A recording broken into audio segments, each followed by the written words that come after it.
Funding for the Maddy Report is made possible by grants from Community Health System, Fresno State Associated Students, Inc., Harris Ranch Resort, Producers Dairy, the Spencer Family, and The Wonderful Company. Additional support provided by the Maddy Institute, the Public Policy Institute for the Valley's 4 public universities. This is the Maddy Report with Executive Director of the Maddy Institute, Blake Zanti. Welcome to the Maddy Report. I'm Blake Zanti, Executive Director of the Maddy Institute. Today we'll be discussing headwaters and wildfires in California with PPIC Research Associate Kyle Greenspan. Kyle Greenspan is a Research Associate with the PPIC Water Policy Center, where he focuses on topics ranging from groundwater to carbon sequestration. Previously, he worked as a PPIC summer intern for the Water Center. Prior to joining PPIC, he interned with the United States Forest Service, Pacific Northwest and Southwest regional offices, and conducted disease ecology research as an undergraduate student researcher. He holds a Bachelor of Arts in Environment Economics and Politics from Pitzer College. Kyle, thank you for joining the Maddy Report. Really appreciate you being on the program today. Thank you so much, Blake. I'm really happy to be here. Great. Well, we've certainly got a lot to talk about in a limited amount of time, but let's start off with, you've worked with both the PPIC and the U.S. Forest Service.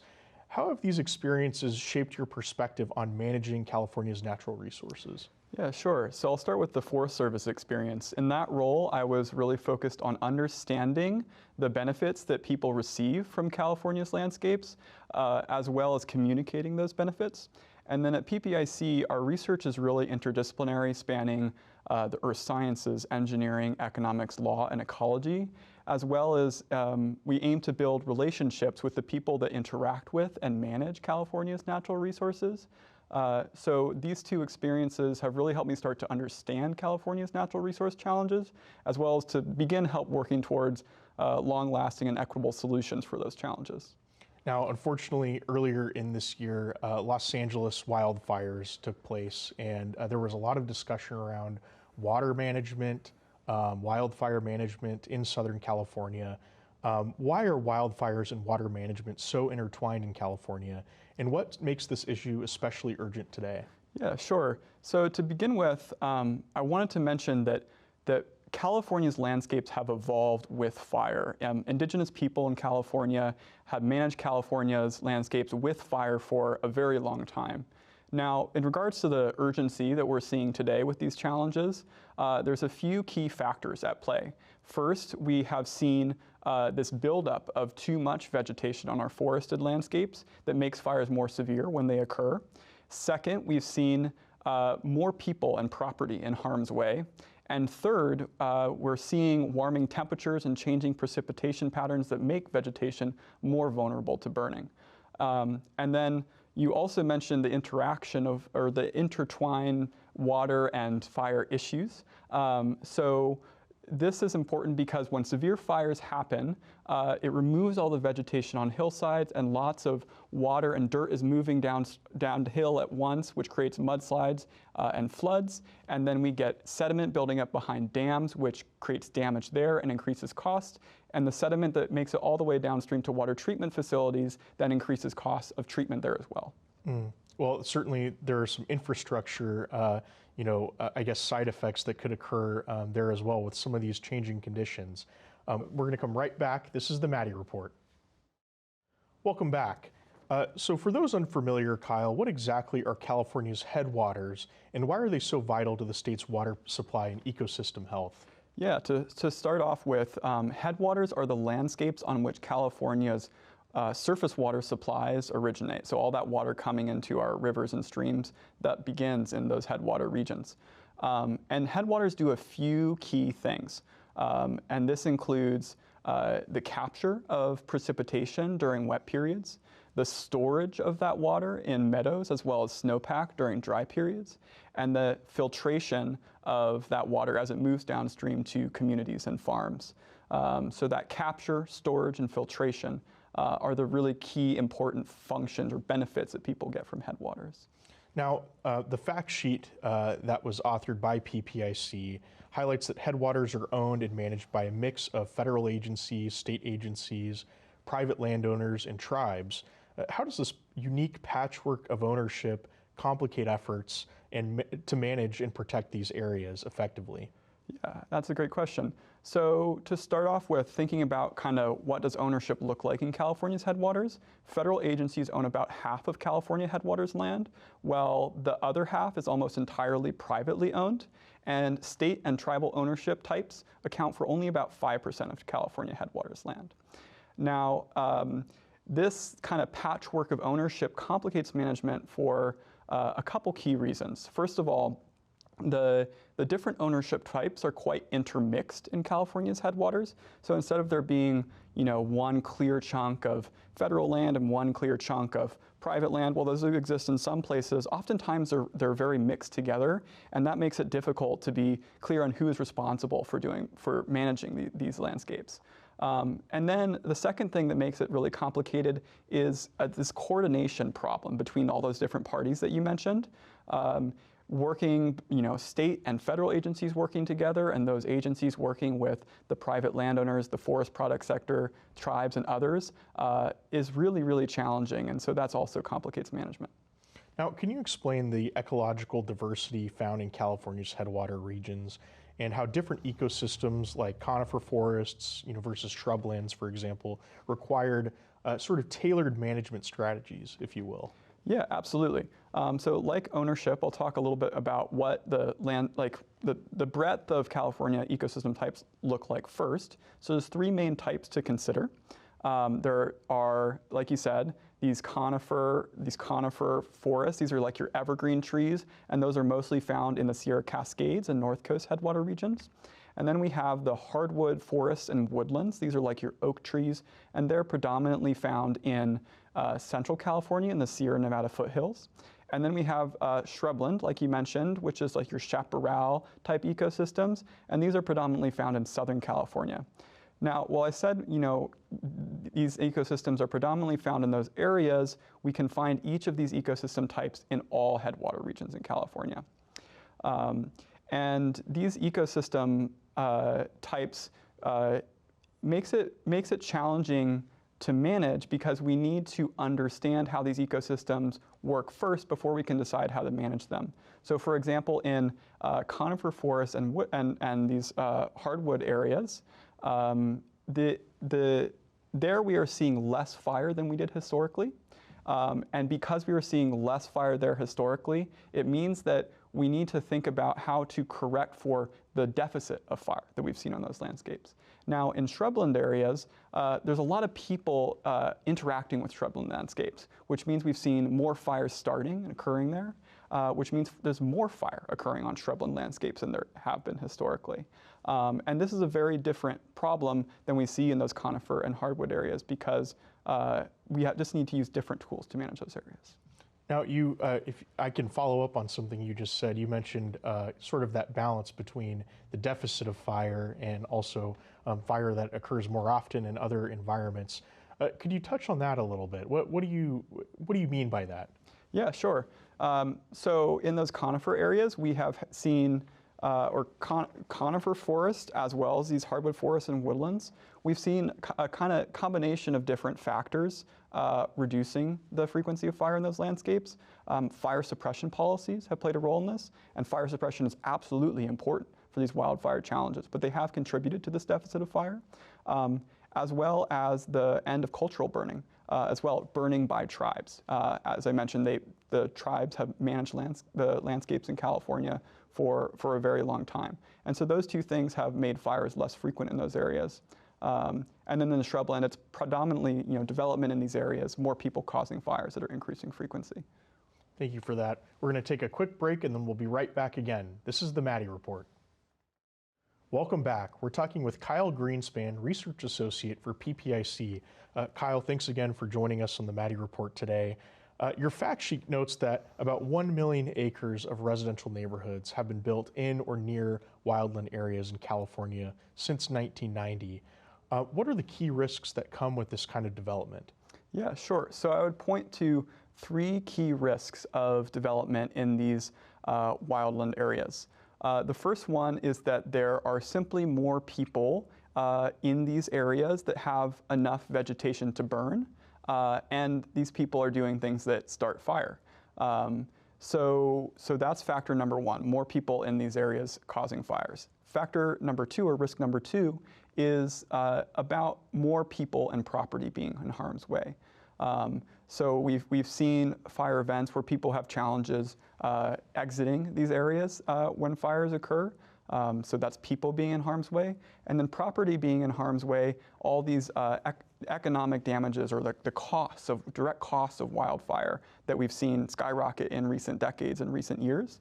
That is kind of risk number two. We've put a lot of development into the path of where wildfires have occurred historically.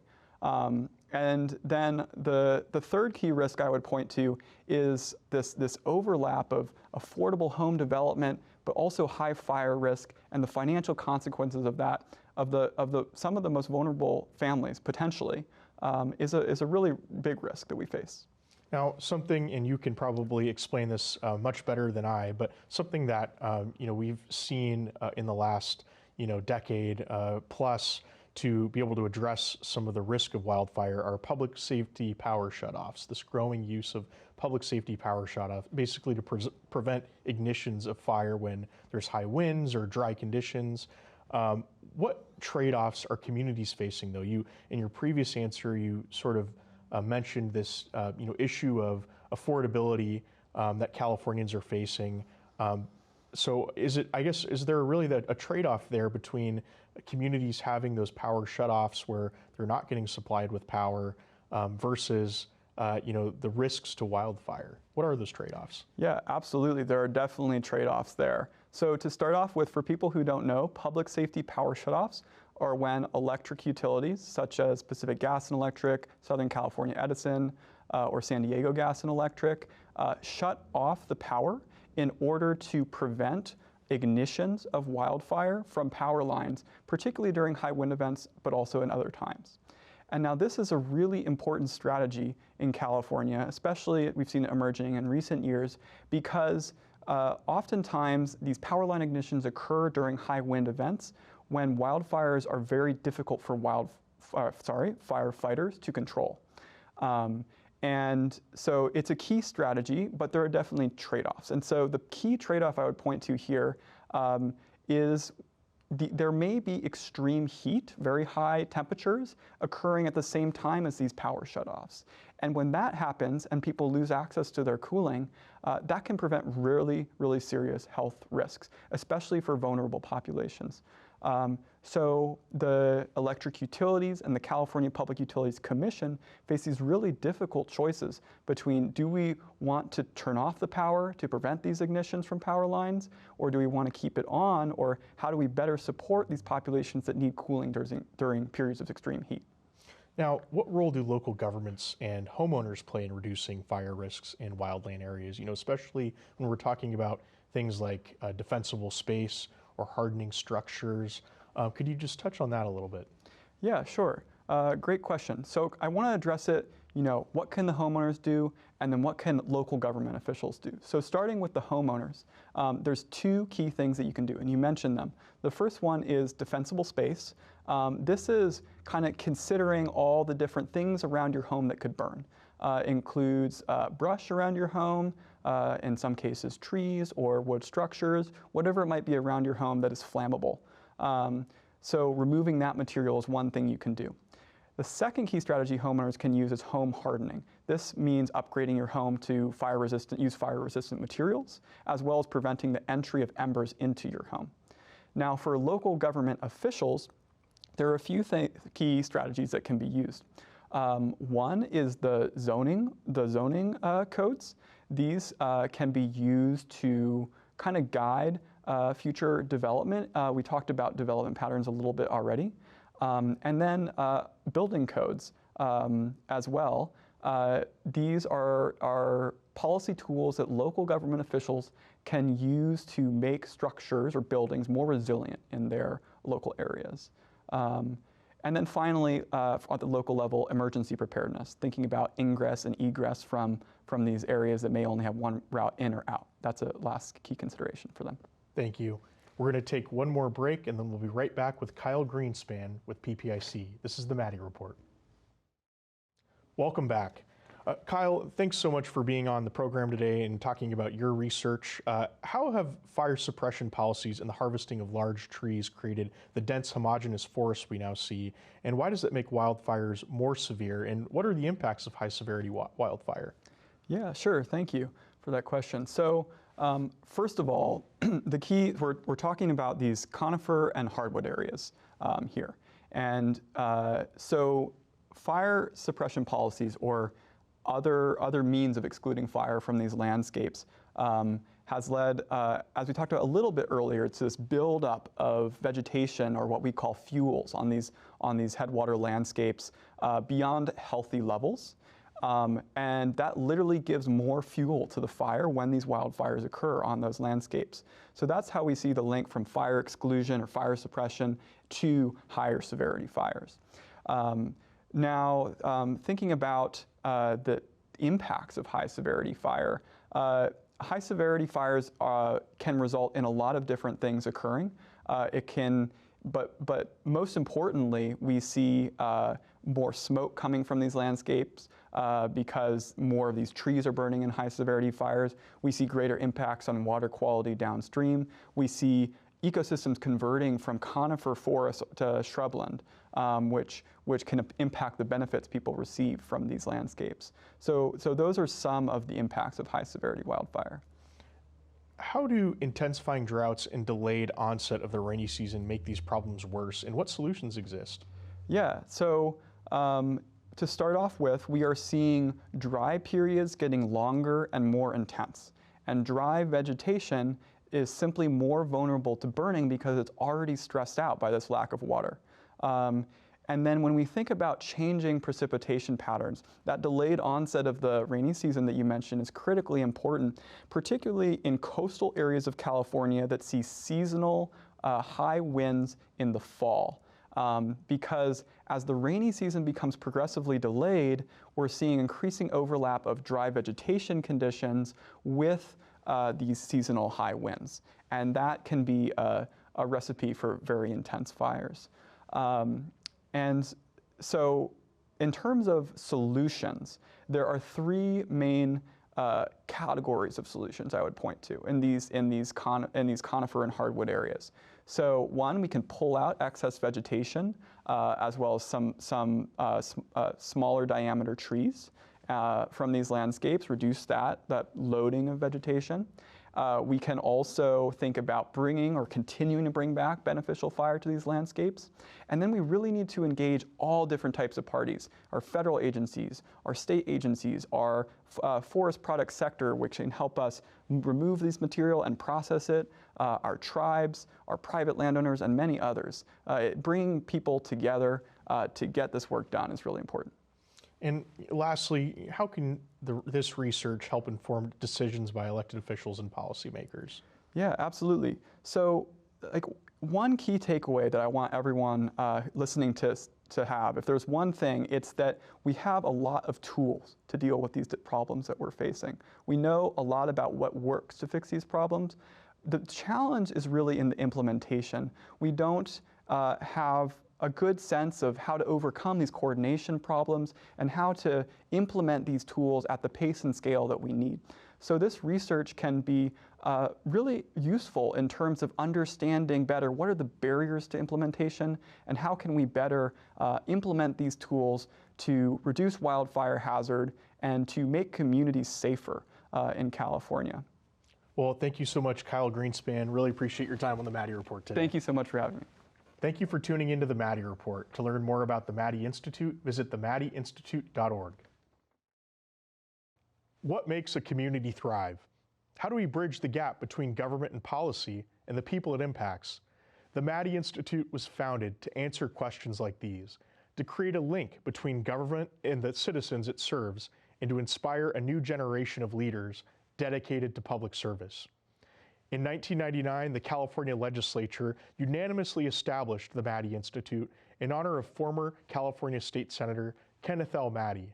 Senator Maddy was widely respected for his commitment to bipartisan solutions and his dedication to the people of California's Central Valley. Known for his ability to work across the aisle, Senator Maddy believed that effective government begins with respectful dialogue, evidence-based policy, and a commitment to the common good. Today, the Maddy Institute continues his legacy. Our mission is threefold. 1, to promote more effective and inclusive government. 2, to encourage civic engagement. And 3, to conduct research on key issues impacting the Central Valley.